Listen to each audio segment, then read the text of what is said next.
முஸ்லிம்களுடைய வரலாறு இரத்த கரைகளால் படிந்த ஒரு வரலாறு தான் ஹிஜ்ரி 60 சொச்சம் காலம், உமையாக்களுடைய ஆட்சி காலம். ஹிஜ்ரி 41 உமையாக்களுடைய ஆட்சியுடைய ஆரம்பம். அப்துல் மலிக் பின் மர்வான், சுலைமான், அதே நேரத்தில் சுலைமான் பின் அப்துல் மலிக், வலீத் போன்றவர்களுடைய மாவியா, யசீத் பின் மாவியா, மாவியா பின் யசீத் போன்றவர்களுடைய தொடராட்சி சுமாராக ஹிஜ்ரி 130 வரையில் இந்த ஆட்சி நீடிச்சு கொண்டே போகுது. கண்ணியமானவர்களே, இந்த ஆட்சி காலங்களை பார்த்தால் வரலாறு வித்தியாசமாக இருக்குது. என்னவாக இருக்குது? உலகத்துடைய அந்த மிகப்பெரிய வம்பர்களுடைய வரலாறாக பேசப்படுது. கொலையும் அனாச்சாரமும் கொள்ளையும் சமூக துரோகமும் உலமாக்கள் கொலை செய்யப்படுகிறார்கள்.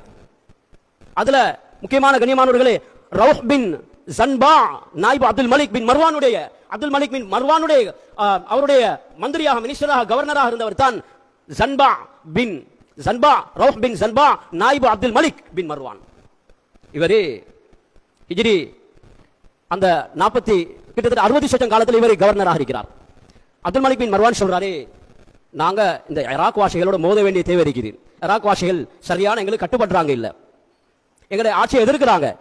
எங்கட பொறுப்பு நாங்க ஈக்கக்கூடிய, நாங்க வாலிகளாக ஹிலாபத்தில் இருக்கிறோம், எங்கட ஹிலாபத்துடைய முக்கியத்துடைய ஆட்சி ஏற்றுக்கொள்றாங்க, இல்ல மோத வேண்டியிருக்கு.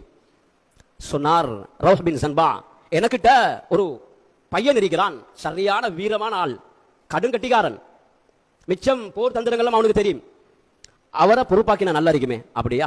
அப்ப இவரை போர் தளபதி ஆக்கியாச்சு. போர் தளபதி ஆக்கினா யார் அவர்? அல் ஹஜ்ஜாஜ் பின் யூசுப் அஸ்-ஸகஃபி, பனு ஸகீஃபா கோத்திரத்தை சேர்ந்தவன்.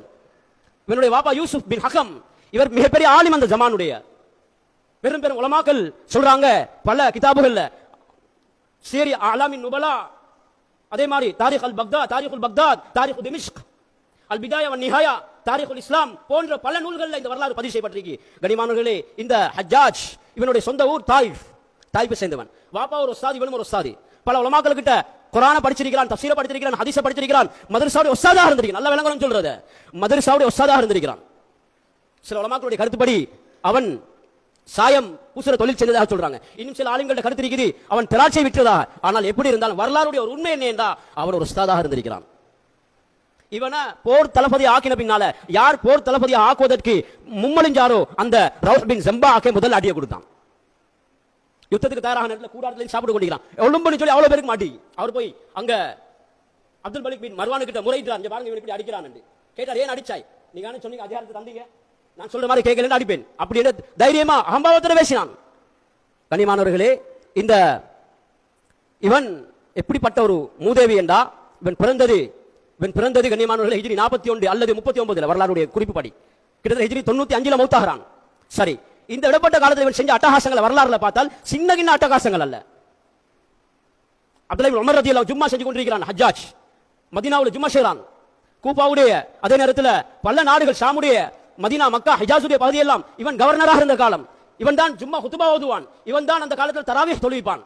உலமாக்கள் சீருல் அலாமின் நுபலாவுடைய அந்த ஆலிம் அல்லமா ஸஹபி, இமாம் இப்னு கஸீர் ரஹ்மத்துல்லாஹி அலைஹி, ஹஸனுல் பஸரி போன்ற பல ஆலிம்களுடைய கருத்துல சில உலமாக்கள் ஹஸனுல் பஸரி ரஹ்மத்துல்லாஹி சொல்லி இவன் காஃபிர் என்று முடிவு சொல்லியிருக்காங்க அந்த காலத்துல.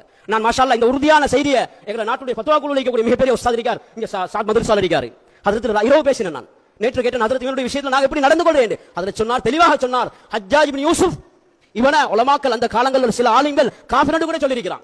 நிறைய சேவை செஞ்சிருக்கிறான், ஆளுங்களுக்கு நிறைய பணங்கள் கொடுத்திருக்கிறான், சதகா செஞ்சிருக்கிறான், மஸ்ஜிதுகளை கட்டியிருக்கிறான், காபா புனர்நிர்மாணம் செஞ்சிருக்கிறான். ஆனா இவன் செஞ்ச அட்டகாசம் என்ன தெரியுமா? இவனுக்கு ஜெயில் ஒன்று இருந்துச்சு. அந்த ஜெயில கிட்டத்தட்ட 1,20,000 1,30,000 ஆண்கள் பெண்கள் ஒன்றா நிர்வாணமா வச்சிருப்பான். வச்சு என்ன செய்வான்? வெட்ட வழியில சூரியன் சந்திரன் அதே சூடு குளிர் இருள் எல்லா நேரங்களையும் அவங்களுக்கு 6 மாசம் 7 மாசம் வெட்டி அட்டகாசம் செய்வான். உலமாக்களை கொலை செஞ்சிருக்கிறான்.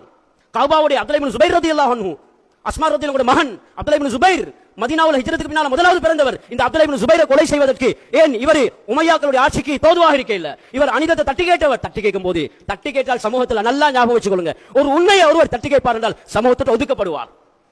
ஏண்டா இந்த ஜாஹிலியத்துடைய காலம், ஜாஹிலியா நவீன ஜாஹிலியத்துடைய காலம். இந்த காலத்தை போல நபியுடைய கைருல் குரூனி கர்னி சும்மல்லதீன யலூனஹும் நபியவர்கள் சொன்ன அந்த காலத்தில் இந்த அட்டகாசம் நடந்துச்சு. பல கட்டங்கள்ல இந்த ஹஜ்ஜாஜ் இப்னு யூசுப் என்ன செஞ்சிருக்கிறான்டா, கொலை செய்யறதுக்கு முடிஞ்சிருக்கிறான். இவன் கொண்டதுல முக்கியமான ஒருவர் தான் அப்துல்லாஹ் இப்னு சுபைர். அதே மாதிரி கனிமானவர்களே, இந்த ஹஜ்ஜாஜ் இப்னு யூசுப், சயீத் இப்னு ஜுபைர், அதே மாதிரி முஹம்மதின் சாத் பின் அபி வக்காஸ் போன்ற இந்த பெரும் மகான்களை கொலை செஞ்சிருக்கிறான். ஆயிரக்கணக்கான உலமாக்களை கொலை செஞ்சிருக்கிறான். சின்ன கொலை அல்ல, பயங்கரமான கொலை மட்டுமில்ல கண்ணியமானவர்களே. இவன் என்ன செய்வான் என்றால், ஜும்மாவுடைய தொழுகையை தொழுவிக்கும் போது அப்படியே அவன் நேரத்தை நீடிப்பான். ஜும்மாவுடைய நேரம் முடியும் வரைக்கும் தொழுவிப்பான். ஹஜ்ரத் அப்துல்லாஹ் இப்னு உமர் கேட்பாங்க, அடே ஏன் நேரத்தை நீடிக்கிறாய், தொழுறதுக்கு ரெடியாக வேண்டுவான். அப்படி அட்டகாசம் செஞ்ச ஒரு மூதேவி ஹாஃபிலா இருந்திருக்கிறான், ஆனால் ஹாஃபிலால கொண்டிருக்கிறான். அப்துல்லாஹ் இப்னு சுபைர் ஒரு சஹாபியை கொலை செஞ்சிருக்கிறான். அனஸ் ரலியல்லாஹு, சில உலமாக்கள் சொல்றாங்க அனஸ் ரலியல்லாஹு அன்ஹு இவன் உஸ்தாத்மார்கள் ஒருத்தர், அனஸ் பின் மாலிக் காதிமு ரசூலில்லாஹ், அவங்கள கொலை செய்வதாக எச்சரிச்சிருக்கிறான். சின்னக்கின் அட்டகாசம் செய்ய இல்லை. ஆனால் இவனை அந்த நேரத்தில் உமர் இப்னு அப்துல் அஸீஸ் ரஹ்மத்துல்லாஹி அலைஹி அவங்க மதீனாவுடைய கவர்னராக நியமிக்கப்படுறாங்க. வலீதின் ஊடாக அவங்க சொன்னாங்க, ஹஜ்ஜாஜ் இந்த பக்கம் வரப்படாது, இந்த மூதேவி ஹஜ்ஜாஜ் மதீனாவுடைய மன்னம் இருக்கப்படாது என்று கடிதம் எழுதினாங்க. அவன் வர இல்லை. கடிமானுடைய இந்த மூதேவி அல்லாஹ் இவனுக்கு கொடுத்த மௌத்துடைய முடிவு எப்படி தெரியுமா? சயீத் இப்னு ஜுபைர் ரஹ்மத்துல்லாஹி அலைஹி அவங்கள கொலை செய்றான். ஹிஜ்ரி 95ல ஒரு ரிவாயத்தில் ரமலான் மாதம், இன்னொரு ரிவாயத்தில் ஷாபான்ல கொலை, இந்த மாதத்தில் ஷாபான்ல கொலை செய்றான். கொலை செய்யற நேரம் எப்படி என்ற கண்ணியமானவர்களே அவங்க துஆ செய்றாங்க அல்லாஹ் கிட்ட, யா அல்லாஹ் இதுக்கு பின்னால இவன் வாள் யாருடைய உடம்புலே படப்படாது, இவனுடைய முடிவு நீதான் பார்த்துக் கொள்ளணும். அவங்க மௌத்தான பின்னால கனவு காண ஆரம்பிக்கிறான். கனவுல சயீத் இப்னு ஜுபைர் ரஹ்மத்துல்லாஹி அவருடைய காலை பிடிச்சு இழுக்கிறாங்க, கழுத்தை பிடிச்சு நெசுக்கிறாங்க. அடே ஏன் என்ன கொண்டாய், அப்படி திடுக்கிட்டு எழும்புவான், திருச்சி போவான். இப்ப சொல்லுவான் எனக்கும் சயீதுக்கும் என்ன நடந்த அப்படி என்று. பின்னால் அல்லாஹ் அவன் அக்கல் மூளையை கலட்டிட்டான், மென்டலா வைத்தான். பின்னால் ஒரு பக்கவாத மாதிரி ஒரு பெரலைஸ் நோய் ஒன்று வந்துச்சு. அதோட சேர்த்து அல்லாஹ் வயித்துல ஒரு கட்டியை உண்டாக்கினான். அந்த காலத்துடைய டாக்டர் மார்கள் என்ன செஞ்சாங்க, ஸ்கேனிங் சிஸ்டம் மாறி கண்ணியமானவர்களே அந்த காலத்துடைய வைத்தியர்கள், இந்த வரலாறு உலமாக்கள் பார்க்கிறேன், கிதாபை சொல்றேன், கிதாபு தௌலத்துல் உமவிய்யா முஆசிரிங்களால் எழுதப்பட்ட கிதாபு, பிதாயா வ நிஹாயா, சியர் அலாமன் நுபலா போன்ற எல்லா கிதாபுகளிலும் இந்த வரலாறு பதிவா இருக்குது, தெளிவா பார்க்கலாம். கண்ணியமானவர்களே இப்ப இந்த ஹஜ்ஜாஜ் பின் யூசுப் என்ன செய்யறான் என்றால், அப்படியே அப்படி அபு யஅலா என்ற எழுத்தாளன் சொல்றாரு, நான் ஒளிஞ்சு போய் பார்ப்பேன், கத்துவான், கொளறுவான், சயீதுக்கு எனக்கு என்ன நடந்த, சயீத் இப்னு ஜுபைர் ரஹ்மத்துல்லாஹி அலைஹி தாபியீன்கள் மிகப்பெரிய அல்லாஹ்வுடைய இறை நேசர்களாக இருந்திருக்கிறார்கள், அவர்களுக்கு நான் செஞ்ச அநியாயமா என்று கொளறுவான். அல்லாஹ் கொடுத்த பனிஷ்மென்ட் என்ன தெரியுமா?